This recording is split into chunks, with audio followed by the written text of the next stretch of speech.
بسم اللہ الرحمن الرحیم الحمدللہ وکفی وسلام علی عبادہ الذین اصطفی اما بعد۔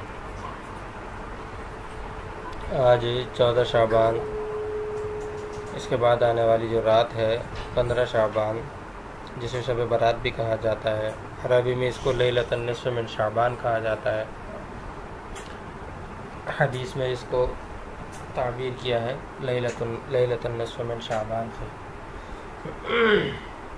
اس کے متعلق آیا اس رات کی فضیلت ہے یا نہیں، تو متعدد احادیث سے اس رات کی فضیلت ثابت ہے۔ تقریباً 10 صحابہ کرام سے اس رات کی فضیلت ثابت ہے، 10 صحابہ کرام سے۔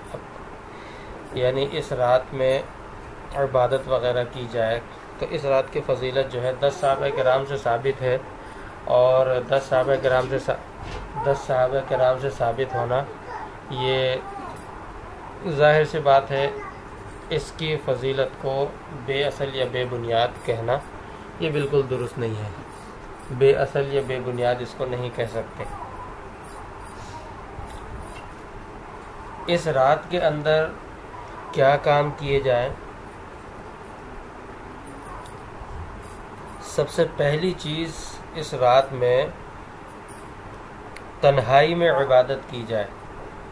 تنہائی میں عبادت کرنا، کیونکہ یہ رات اجتماع میں اور جمع غفیر میں دوسروں کے سامنے عبادت کرنے کی نہیں ہے۔ اس کے لیے دن اور اعمال اور اوقات مقرر ہیں، لہذا اس رات میں عبادت کرنا یہ تنہائی میں ضروری ہے۔ لیکن اس سے پہلے کہ اس رات میں عشاء کی نماز اور فجر کی نماز با جماعت ادا کی جائے، ایسا نہ ہو کہ فجر کی پوری رات عبادت کریں اور فجر کی نماز قضا ہو جائے، ایسا نہ ہو، ورنہ فضیلت سے محرومی ہو سکتی ہے۔ کیونکہ نفل کی وجہ سے اگر فجر قضا ہو گئی، فرض قضا ہو گئی، تو یہ بڑے نقصان کی بات ہے۔ تو سب سے پہلے اس کا اہتمام کیا جائے اور پھر نفلی عبادت کا اہتمام کیا جائے۔ اگر کوئی اس میں انفرادی طور پر صلاۃ التسبیح پڑھنا چاہے تو وہ پڑھ سکتا ہے۔ اس رات کی یہ خاص عبادت نہیں ہے صلاۃ التسبیح، یہ اس رات کی خاص کوئی فضیلت نہیں ہے صلاۃ التسبیح کی۔ صلاۃ التسبیح کی عام فضیلت ہے۔ اس رات میں اگر کوئی پڑھ لے، کیونکہ اللہ تبارک و تعالیٰ کی بارگاہ میں روایات سے پتہ چلتا ہے کہ اللہ تبارک و تعالیٰ کی بارگاہ میں اعمال پیش ہوتے ہیں لوگوں کے، اور اس لیے اس رات کے اندر جتنے پیدا ہونے والے ان کے نام فرشتوں کے حوالے کر دیے جاتے ہیں، جتنے مرنے والے ہیں ان کے نام فرشتوں کے حوالے کر دیے جاتے ہیں۔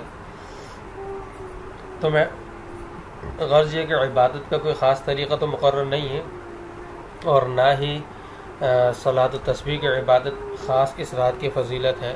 پڑھ سکتے ہیں، تلاوت قرآن کر لیں، ذکر و اذکار کر لیں، جو عبادت چاہیں کر لیں۔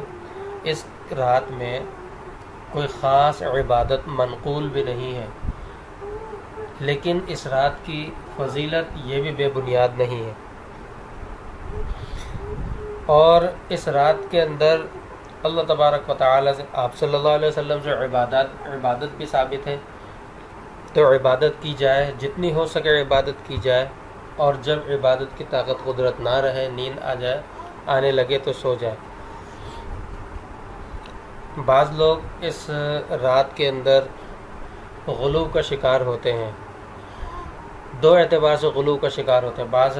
بعض لوگ تو اس رات کی عبادت کو کہتے ہیں کہ اس رات کی فضیلت کو بالکل ہی نہیں مانتے، وہ کہتے ہیں اس کی کوئی فضیلت نہیں ہے، بے بنیاد ہے۔ یہ بالکل غلط ہے، کیونکہ 10 صحابہ کرام سے روایت کا مروی ہونا، فضیلت ثابت ہونا، یہ کوئی چھوٹی بات نہیں ہے۔ دوسری بات، بعض لوگ اس رات کی فضیلت اتنی بڑھا چڑھا کر اس کی فضیلت کو شب قدر جیسی فضیلت دیتے ہیں، لیلۃ القدر جیسی۔ اسی طرح اس رات کے اندر بہت سے ایسے کام کرتے ہیں کہ جس کا شریعت سے کوئی ثبوت بھی نہیں ہے۔ مثال کے طور پر نوافل کی جماعت کراتے ہیں، صلاۃ التسبیح کی جماعت کراتے ہیں، جبکہ تمام فقہاء کرام کے نزدیک نوافل کی جماعت مکروہ تحریمی ہے، مکروہ تحریمی حرام کے قریب ہوتا ہے، حرام تو نہیں ہوتا لیکن حرام کے قریب ہوتا ہے، یعنی اس کا گناہ حرام جیسا ہی ہوتا ہے، تو نوافل کی جماعت مکروہ تحریمی ہے، لہذا اس سے بچنا ضروری ہے، نوافل کی جماعت سے جس کا نہ ثبوت ہے، اور پھر جب فقہائے کرام کے نزدیک یہ مکروہ تحریمی بھی ہے تو اس سے بچنا ضروری ہے۔ یہ رات گوشہ تنہائی کے اندر عبادت کی، تنہائی میں جتنی عبادت کی جا سکتی ہو کی جائے، لیکن مسجد میں سب کے سامنے جا کر عبادت کرنا یہ ثابت نہیں ہے، اور یہ اس رات کی کوئی فضیلت میں داخل نہیں ہے، بلکہ اس کے اندر ریا کا اور وقت ضائع کرنے کا اندیشہ بہت زیادہ پایا جاتا ہے، جیسا کہ مشاہدہ بھی ہے۔ پھر اس رات کے اندر حلوے پکانا، یہ سمجھا جاتا ہے کہ اگر اس رات میں حلوے نہ پکائے تو گویا کہ شب برات ہی نہیں منائی گئی، یہ بھی بالکل بے بنیاد، بالکل غلط ہے۔ یہ کھانے کی رات نہیں، یہ عبادت رونے کی رات ہے۔ اسی طرح اس رات کے اندر پٹاخے پھوڑنا، یہ الٹے سیدھے فضول کام کرنا، یہ سب کے سب ناجائز ہیں۔ اس رات کے اندر بعض لوگ نئے نئے سوٹ سلواتے ہیں کہ قرض لے کر بھی کرنا پڑے تو قرض لے کر، لیکن نئے نئے سوٹ سلواتے ہیں اور سمجھتے ہیں کہ اس رات کو اس طرح منانا چاہیے، یہ بھی بالکل بے بنیاد ہے۔ وہی بات کہ یہ عبادت کی رات ہے، یہ فضولیات کی رات نہیں ہے۔ اسی طرح اس رات کے اندر اللہ تبارک و تعالی سے دعائیں مانگی جائیں۔ آپ صلی اللہ علیہ وسلم نے اللہ تبارک و تعالی سے دعائیں مانگی، خوب رو رو کر گڑ گڑا کر دعا مانگی، تو جتنی دعا مانگ سکتے ہیں وہ دعائیں مانگیں اللہ تبارک و تعالی سے، لیکن جب اکتاہٹ ہونے لگے تو پھر چھوڑ دیں، کیونکہ اللہ تبارک و تعالی غافل دل کی دعا قبول نہیں کرتے کہ زبردستی بیٹھے ہوئے کرتے جائیں، ایسا نہیں۔ اس رات میں ایک اور کام ہوتا ہے، قبرستان جانا۔ آپ صلی اللہ علیہ وسلم سے پوری حیات طیبہ میں ایک مرتبہ صرف قبرستان جانا ثابت ہے، اور آپ اس کے بعد بھی آپ صلی اللہ علیہ وسلم کئی سال زندہ رہے، لیکن آپ صلی اللہ علیہ وسلم قبرستان تشریف ہر شب برات میں قبرستان تشریف نہیں لے کر گئے، اور نہ صحابہ کرام نے اس کا معمول بنایا۔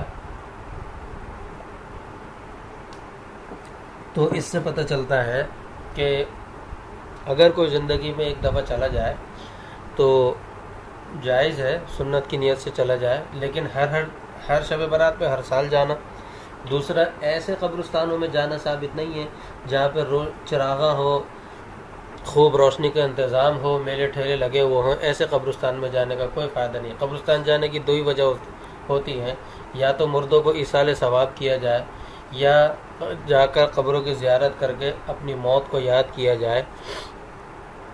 تو جب ایسے میلے ٹھیلے والے قبرستانوں میں جائیں گے جہاں پہ روشنی اور چراغاں ایک حال کا سا جو ہے سما ہوگا، تو ایسے قبرستان میں جا کر نہ تو ایصال ثواب یاد رہے گا، اور نہ ہی ایسے قبرستان میں جا کر موت یاد آئے گی، بلکہ اور لغویات میں اور لہو و لعب میں پڑنے کا اندیشہ ہوتا ہے۔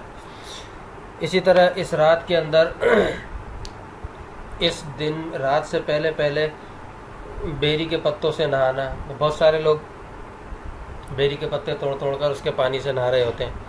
بیری کے پتوں سے نہلانا میت کو تو ثابت ہے، لیکن زندوں کو یا تو میت کو ثابت ہے، یا کوئی ایسا بیمار ہے کہ اس کے لیے خاص کسی نے کوئی عمل بتایا ہے، اس کے لیے تو ثابت ہے، لیکن اس رات کی خصوصیت سمجھنا، بیری کے پتوں سے نہانا، یہ سب فضول باتیں ہیں، فضول چیزیں ہیں، اس کا کوئی ثبوت نہیں۔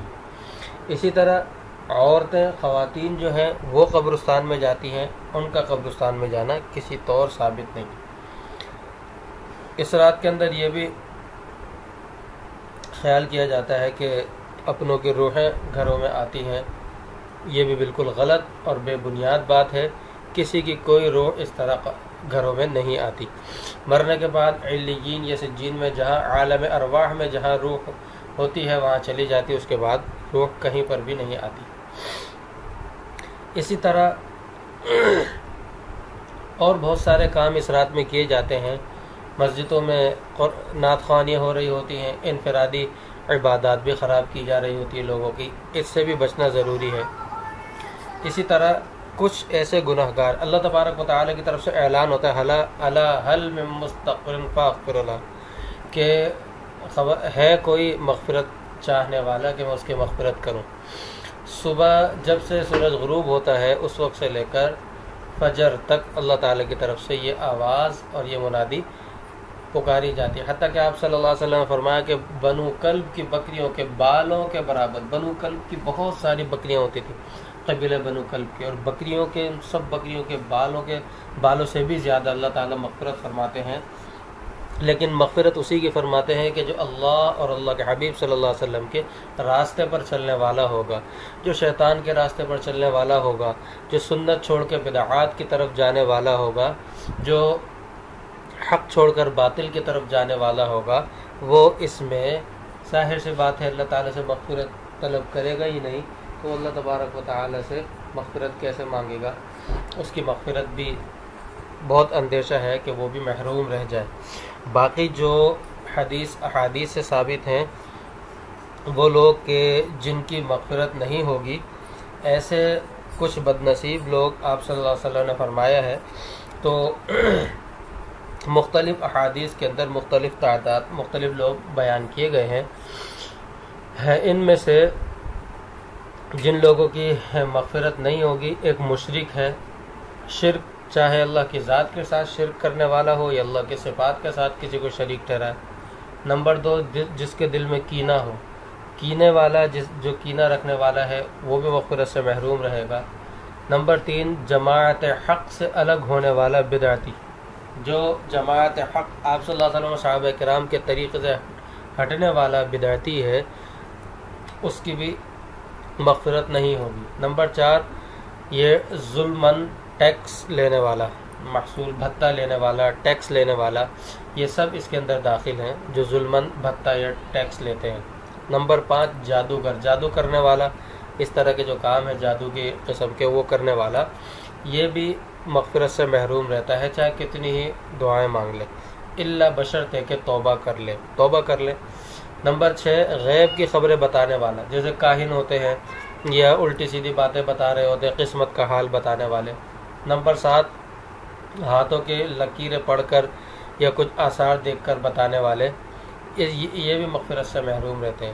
نمبر 8، جو حکومت وقت کو ناجائز ٹیکس لینے کے طریقے بتاتے ہیں، یہ جو خود حاکم نہیں ہے لیکن حاکم کے جو ہے لوٹے کہلاتے ہیں، یہ لوگ ان کے بارے میں بھی آتا ہے کہ یہ بھی محروم رہیں گے جب تک کہ سچی توبہ نہ کر لے. نمبر 9، موسیقی کے آلات رکھنے والا یا جوا کھیلنے والا، یہ بھی محروم رہے گا. نمبر 10، قطع رحمی کرنے والا، یہ بھی محروم رہے گا. نمبر 11، پانچے ٹخنوں سے نیچے لٹکانے والا بطور تکبر کے، یہ بھی محروم رہے گا. یعنی جو ٹخنوں سے نیچے پانچے لٹکانے والا ہے، چاہے کوئی بھی لباس ہو، اوپر سے آنے والا لباس اور کھڑے ہونے یا چلنے کی صورت میں، یہ بھی محروم رہے گا جس کی عادت ہے یہ پانچے ٹخنوں سے نیچے رکھنا.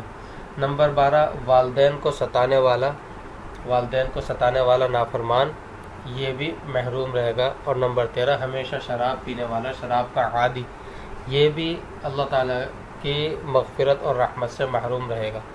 البتہ اگر ان میں سے کوئی سچی توبہ کر لے اور پکا عزم کر لے کہ آئندہ یہ کام نہیں کروں گا، اور اس کام کے اسباب کو ختم کر دے اور فی الفور الگ ہو جائے اور ختم کر دے اسباب کو، تو پھر امید ہے کہ جب وہ اللہ تعالیٰ سے مغفرت مانگے گا تو اس کی بھی مغفرت ہو سکتی ہے، لیکن پکا عزم ہو. جس کے ذہن میں یہ ہو کہ میں ابھی یہ کر لیتا ہوں، بعد میں آگے جا کے دوبارہ کروں گا، تو یہ اس کی توبہ شمار نہیں ہوگی، یہ عزم شمار نہیں ہوگا. توبہ کے بارے میں حدیث میں آتا ہے کہ الندم توبۃ، کہ شرمندگی اور ندامت ہونا یہ توبہ ہے.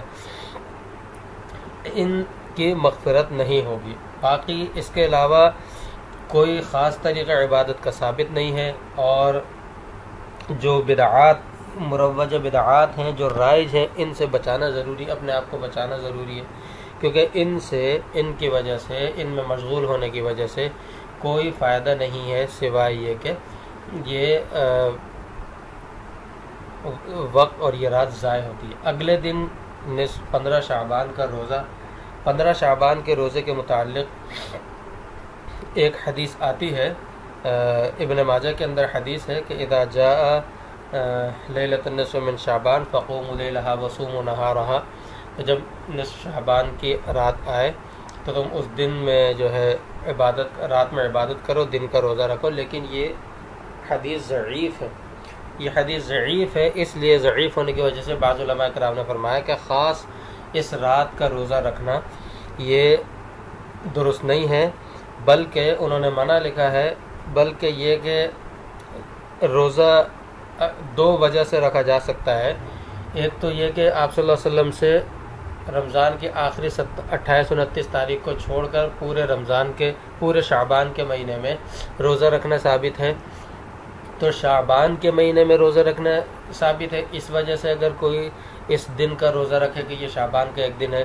دوسرا، آپ صلی اللہ علیہ وسلم ہر مہینے کی 13، 14، 15 تاریخ یعنی ایام 20 کا روزہ رکھتے تھے، اس کا روزہ رکھنا ثابت ہے، اس وجہ سے یہ ایام 20 میں آ رہا ہے 15، تو اس وجہ سے اگر کوئی روزہ رکھ لے تو ان 2 وجوہات کی وجہ سے روزہ رکھنا یہ جائز ہے، شعبان کا مہینہ ہونے، شعبان کا دن ہونے کی وجہ سے، اور خاص 15 شعبان کا دن ہونے کی وجہ سے نہیں، بلکہ شعبان کا دن ہونے کی وجہ سے، ماہ شعبان کا ایک دن ہونے کی وجہ سے، اور ایام 20 کا ایک دن ہونے کی وجہ سے۔ اس وجہ سے اگر کوئی روزہ رکھنا چاہے تو رکھ سکتا ہے، بشرطے کہ خاص اس 15 شعبان کے روزے کی فضیلت وغیرہ نہ سمجھے۔ اس اعتبار سے اگر کوئی روزہ رکھنا چاہے تو وہ روزہ رکھ سکتا ہے۔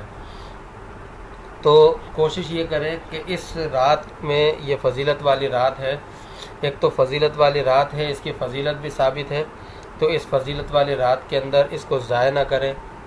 اگر عبادت نہیں کر سکتے تو سب سے بہتر چیز کہ یہ سو جائیں، گناہوں میں نہ پڑیں، بدعات میں، فضولیات میں، اچھل کود میں، کھیل تماشے کے اندر، اور یہ پٹاخے پھوڑنے کے اندر، حلوے کھانے کے اندر، ان چیزوں میں یعنی کھانے پینے میں، تفریح میں اس رات کو گزارنے کے بجائے سب سے بہتر طریقہ یہ ہے کہ اگر عبادت کرنے کا دل نہیں چاہ رہا کسی کا تو وہ سو جائے، کم سے کم گناہ نہ کرے۔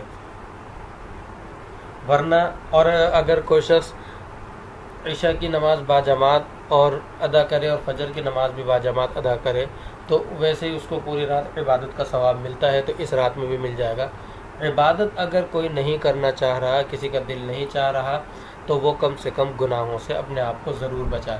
اسی طرح والدین کو چاہیے کہ اپنی اولاد کو، اپنے بچوں کو بچائیں، اپنے گھر والوں کو، بچوں کو پیسے نہ دیں کہ وہ پٹاخے پھوڑیں، کیونکہ تربیت والدین کے ذمہ لازم ہے، بچوں کی تربیت، بچوں کی نگرانی، بچوں کی نگہبانی، اس لیے والدین پر بھی لازم ہے۔ یہ جو بچے فضولیات میں پیسے اڑائیں گے اس رات میں یا خرچ کریں گے، اس کا والدین سے بھی پوچھ ہوگی، پیسہ کہاں خرچ کیا اور کہاں وہاں خرچ ہو رہا ہے، تمہیں پتہ ہے کہ تمہارے بچوں نے کیا، اس کی بھی پوچھ ہوگی۔ تو اس لیے اس رات کو گزاریں اس طرح کہ جس طرح ہمارے نبی صلی اللہ علیہ وسلم، ان کے صحابہ کرام اور ان کے متبعین، آپ صلی اللہ علیہ وسلم اور صحابہ کرام کے متبعین نے جس طرح اس رات کو گزارا، اس رات کو اس طرح گزاریں۔ اگر اس رات میں بزرگوں سے مستند طریقے سے کوئی عمل ثابت ہو تو مستند طریقے سے اور خلاف شریعت نہ ہو، تو اگر کوئی ایسا عمل ثابت ہو جس کے نہ الفاظ خلاف شریعت ہو، نہ اس کی فضیلت خلاف شریعت ہو، نہ وہ عمل خلاف شریعت ہو، اور مستند طریقے سے بزرگوں سے ثابت ہو، اور یہ پتہ ہو کس بزرگ سے یا کن بزرگوں سے ثابت ہے، تو اگر وہ عمل کر لیا جائے تو اس میں مذائقہ نہیں ہے، بشرطے کہ اس کو شریعت یا حدیث سے ثابت شدہ نہ مانا جائے، آپ صلی اللہ علیہ وسلم کی طرف یا صحابہ کرام کی طرف منسوب نہ کیا جائے، وہ جس درجے میں اس درجے میں رکھا جائے، اور اس کے ساتھ سنت والا یا فرض والا جیسا معاملہ بھی نہ کیا جائے۔ اللہ تبارک و تعالی سے دعا ہے کہ اللہ تبارک و تعالی ہمیں اس رات کو کما حق عبادت کرنے کی توفیق عطا فرمائے، اور اس رات کو میں گناہوں سے اپنے آپ کو بچانے کی توفیق عطا فرمائے، اور اللہ تبارک و تعالی اس رات میں ہماری بھی مغفرت فرمائے۔ وآخر دعوانا الحمد للہ رب العالمین۔